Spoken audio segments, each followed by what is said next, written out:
हजरत शकीक बल्कि रहमतुल्लाह अलैह, हजरत इब्राहिम बिन अदम रहमतुल्लाह अलैह दोनों एक ही दौर के बुजुर्ग थे।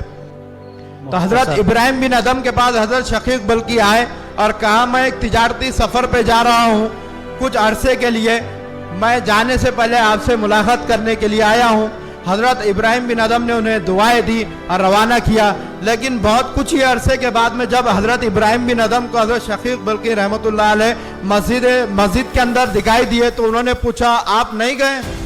उन्होंने कहा, मैं सफ़र के लिए निकला तो था, लेकिन रास्ते में एक मंजर देखा, एक वाकया मेरे साथ पेश आया जिसकी वजह से मैं वापस आ गया हूँ।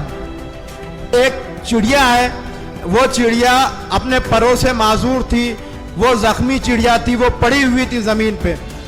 दूसरी चिड़िया जो तवाना थी, तंदुरुस्त थी, अपने मुंह में, अपनी चोंच में उसने कुछ खाने की चीज लेकर आई। उसके सामने जो जख्मी चिड़िया थी, वो तो एक ही जगह बैठी हुई थी, उसके सामने जब वो खाने की चीज, वो रिस्क उसका जब उस तक पहुंच गया, उसने खाया, वो उससे सैर हुई और दूसरी चिड़िया जो तवाना थी वो उड़ गई अपने रिस्क की तलाश में।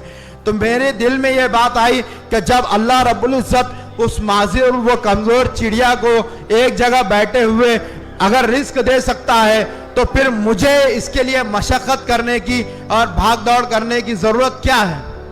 हजरत इब्राहिम बिन अदम ने इतना प्यारा जवाब दिया जो हम सब के लिए मशअले राह है। हजरत इब्राहिम बिन अदम रहमतुल्लाह अलैह ने फरमाया कि आपने अपने लिए उस चीज को, वो माजूर चिड़िया को क्यों चुना?